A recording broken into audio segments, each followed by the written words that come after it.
अस्सलाम वालेकुम प्यारे दोस्तों। आज हम आपको एक ऐसी कहानी सुनाने जा रहे हैं जिसमें इच्छाधारी नागिन के बदले की भयावह सच्चाई छिपी है।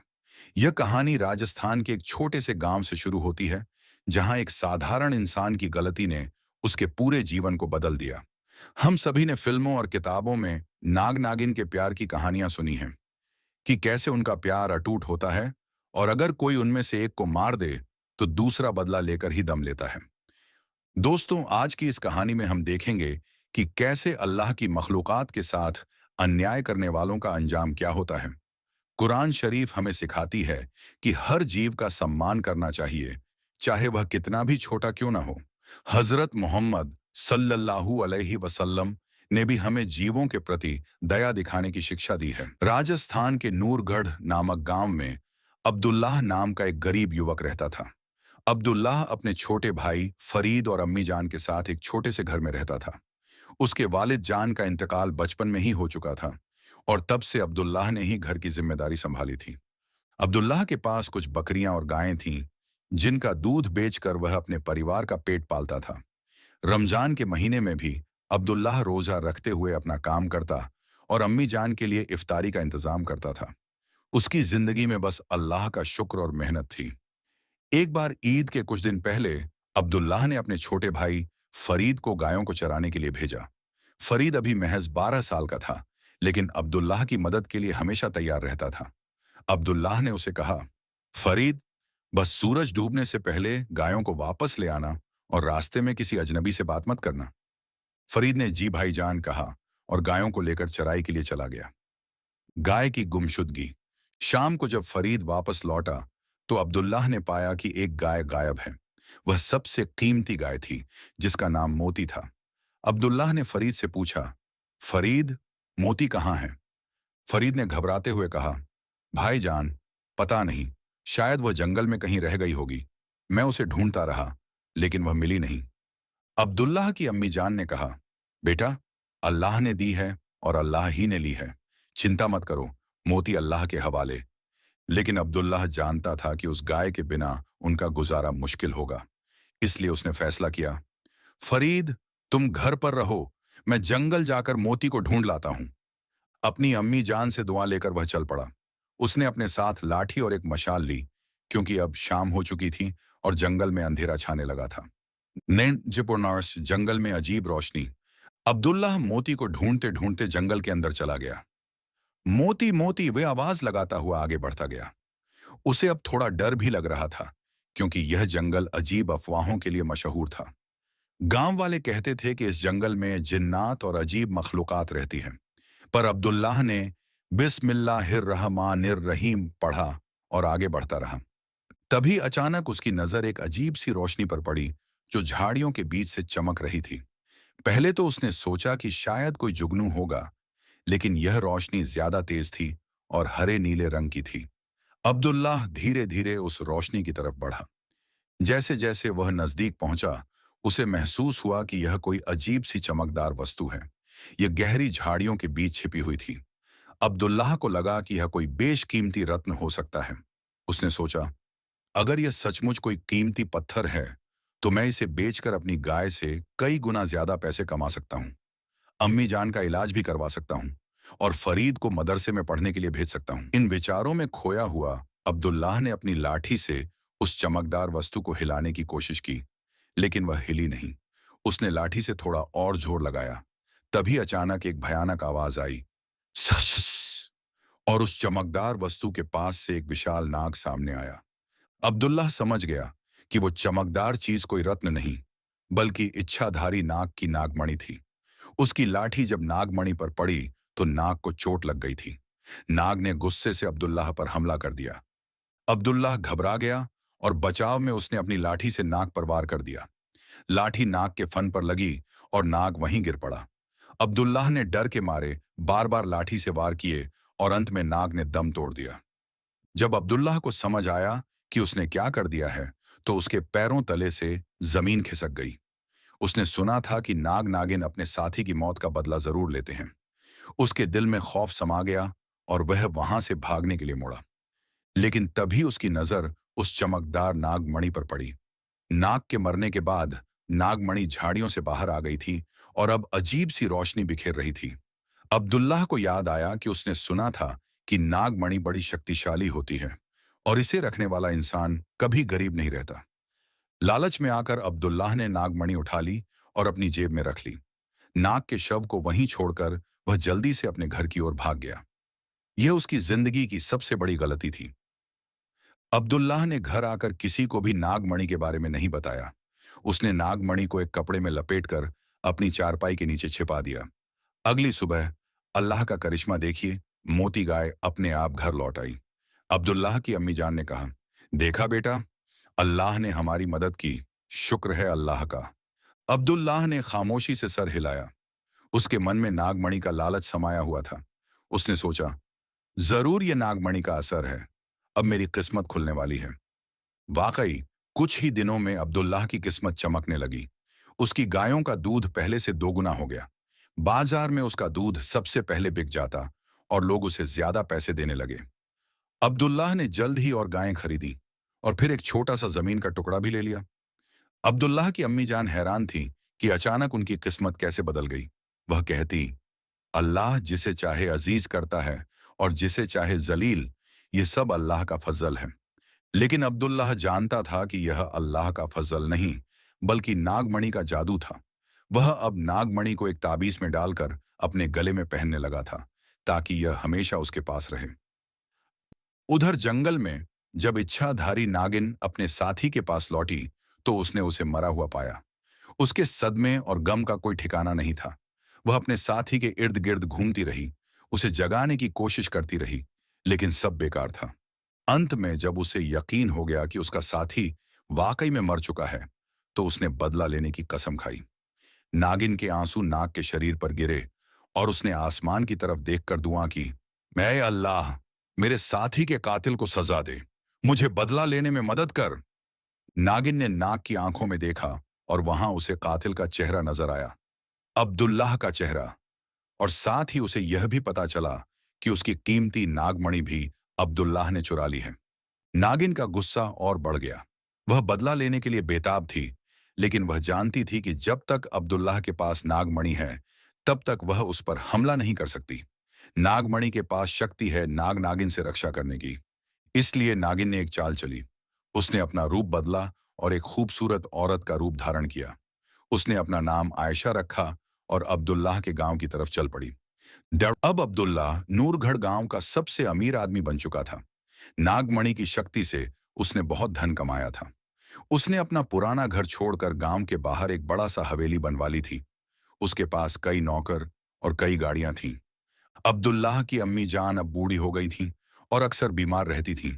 फरीद अब मदीना के एक बड़े मदरसे में पढ़ने गया था।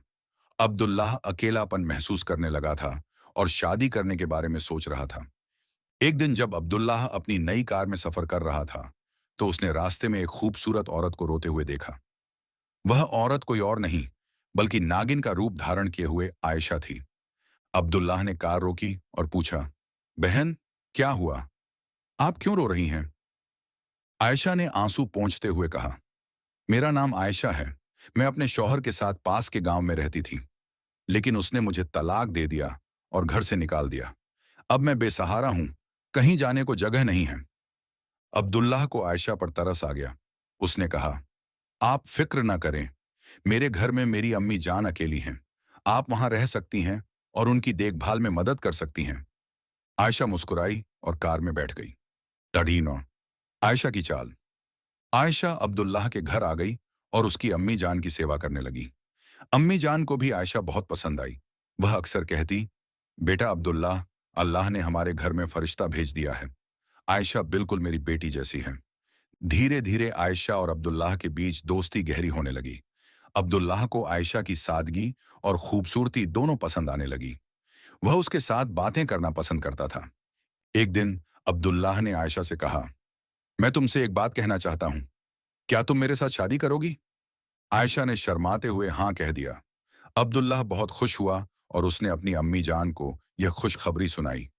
अम्मी जान ने दोनों को दुआएं दी और जल्द ही इस्लामिक रीति से निकाह हो गया।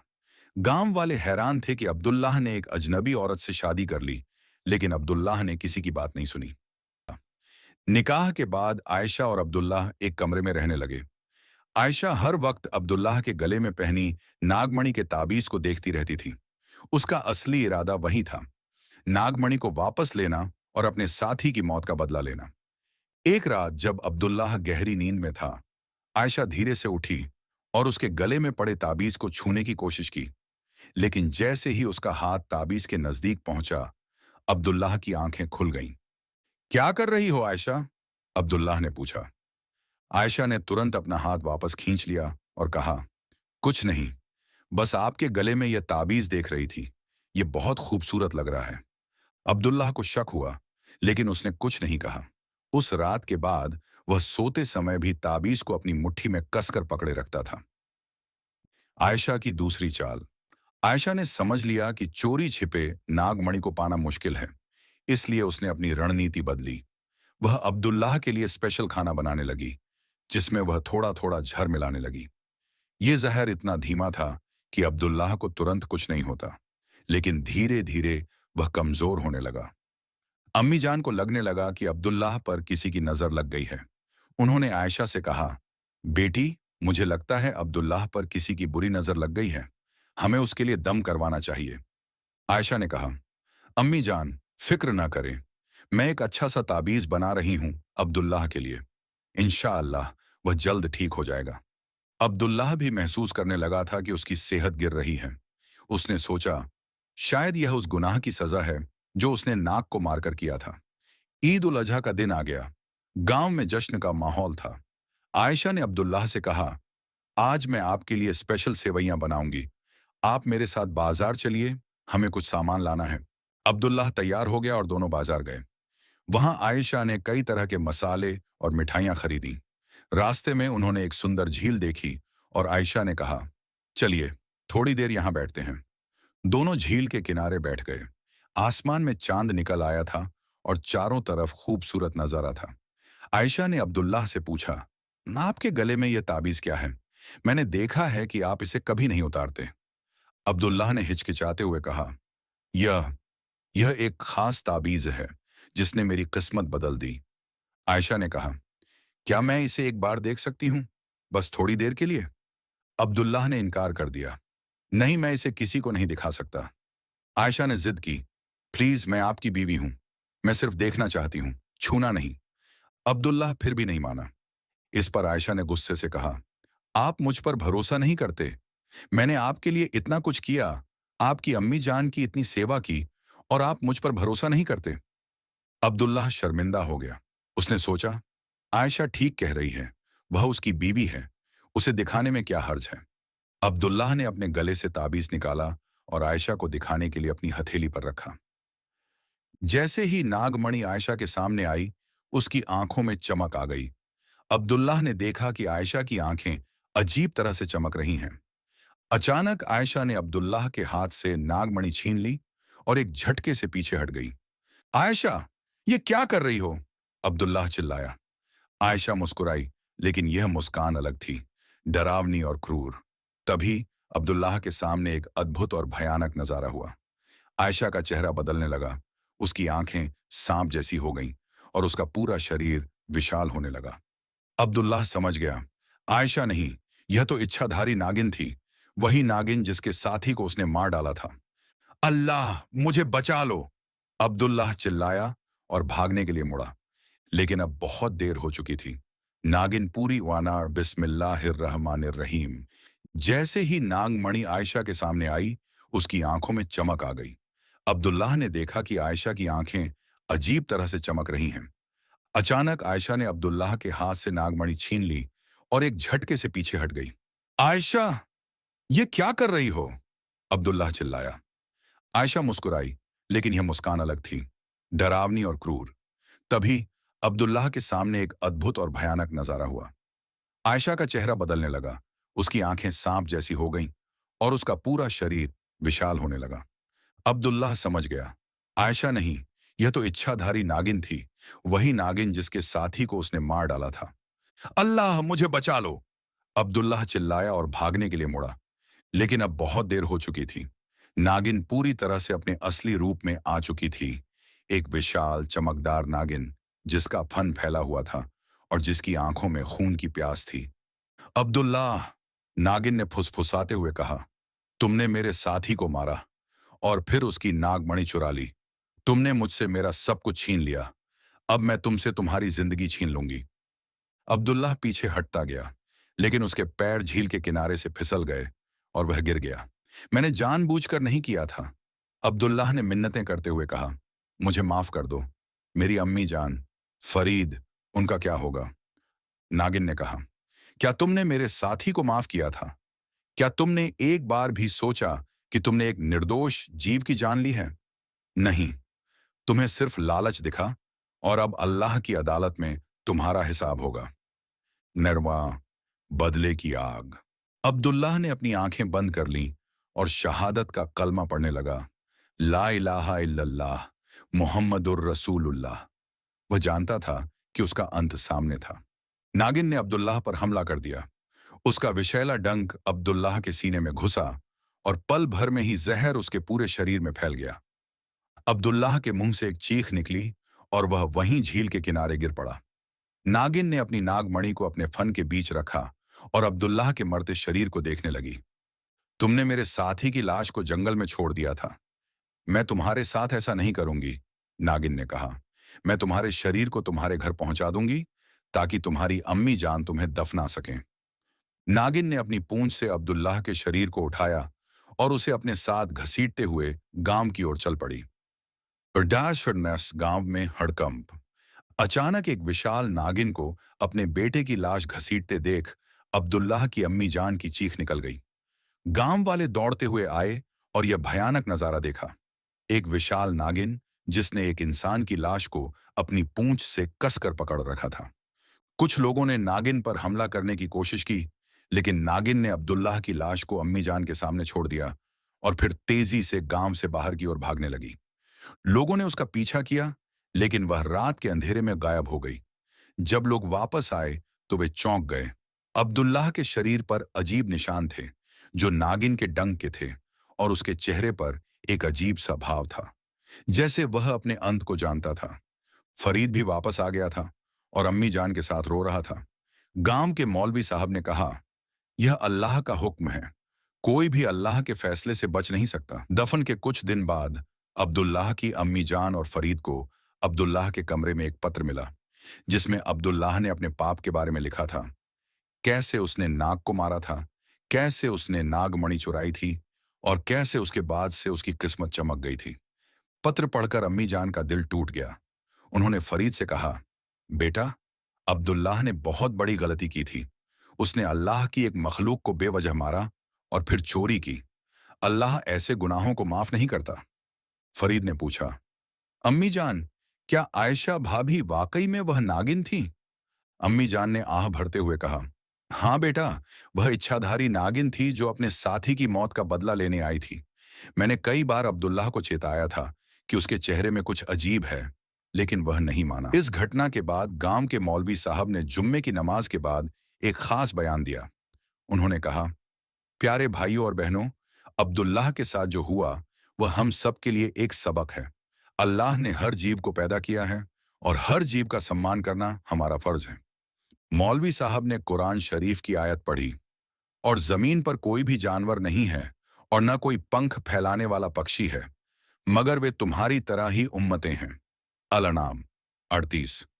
उन्होंने आगे कहा, हम अक्सर सोचते हैं कि हम इंसान सबसे श्रेष्ठ हैं और हमें हर चीज पर अधिकार है, लेकिन यह गलत है। अल्लाह ने हमें ज्ञान और समझ दी है ताकि हम दूसरे जीवों की रक्षा करें, न कि उन्हें नुकसान हो। कुछ महीनों बाद एक रात अब्दुल्लाह की अम्मी जान को अपने आंगन में कुछ हिलते डुलते देखा। उन्होंने फरीद को आवाज दी और दोनों ने देखा कि वही नागिन वापस आ गई है। अम्मी जान और फरीद दोनों डर गए, लेकिन नागिन ने कोई हमला नहीं किया। उसने सिर्फ अपनी पूंछ से इशारा किया कि वे उसके पीछे आएं। डरते डरते वे दोनों नागिन के पीछे गए। नागिन उन्हें अब्दुल्लाह की कब्र तक ले गई। वहां पहुंचकर नागिन ने अपनी नागमणि निकाली और उसे कब्र पर रख दिया। फिर वह विलीन हो गई, जैसे कभी थी ही नहीं। अम्मी जान समझ गई, नागिन ने अपना बदला तो ले लिया था, लेकिन अब वह अब्दुल्लाह की मगफिरत, क्षमा की दुआ कर रही थी। नागमणि कब्र पर रखकर उसने संकेत दिया कि अब उसके दिल में कोई बदला नहीं है। धड़कन डालना, सीख और सबक। फरीद ने अम्मी जान से पूछा, अम्मी जान, हम इस नागमणि का क्या करें? ये तो बहुत कीमती है। अम्मी जान ने कहा, बेटा, इस नागमणि ने तेरे भाई की जिंदगी बर्बाद कर दी। हम इसे वहीं रहने देंगे जहां नागिन ने इसे रखा है। यह दौलत हमारे किसी काम की नहीं है। उन्होंने आगे कहा, इस कहानी से हमें यह सीखना चाहिए कि हर जीव का सम्मान करना चाहिए, चाहे वह कितना भी छोटा या डरावना क्यों ना हो। अल्लाह ने हर जीव को अपना दिया है और हमें उसके फैसले का सम्मान करना चाहिए। फरीद ने सिर झुकाया और कहा, जी अम्मी जान, मैं हमेशा इस बात का ख्याल रखूंगा। नवर अंतिम संदेश। प्यारे दोस्तों, इस कहानी से हमें यह सबक मिलता है कि लालच इंसान को अंधा कर देता है। अब्दुल्लाह ने अपनी हवस और लालच में एक निर्दोष जीव की जान ली और फिर उसकी कीमती नागमणि चुरा ली। अल्लाह ने उसे दौलत तो दी, लेकिन वह इसका सही इस्तेमाल नहीं कर पाया और अंत में उसकी गलती का बदला उसे अपनी जान देकर चुकाना पड़ा। हमें कभी भी अपने फायदे के लिए दूसरों को नुकसान नहीं पहुंचाना चाहिए। अल्लाह हर चीज देखता है और हर किए का हिसाब होता है। वह नागिन का इच्छाधारी रूप में आना और अब्दुल्लाह से शादी करना सिर्फ अपने बदले के लिए था।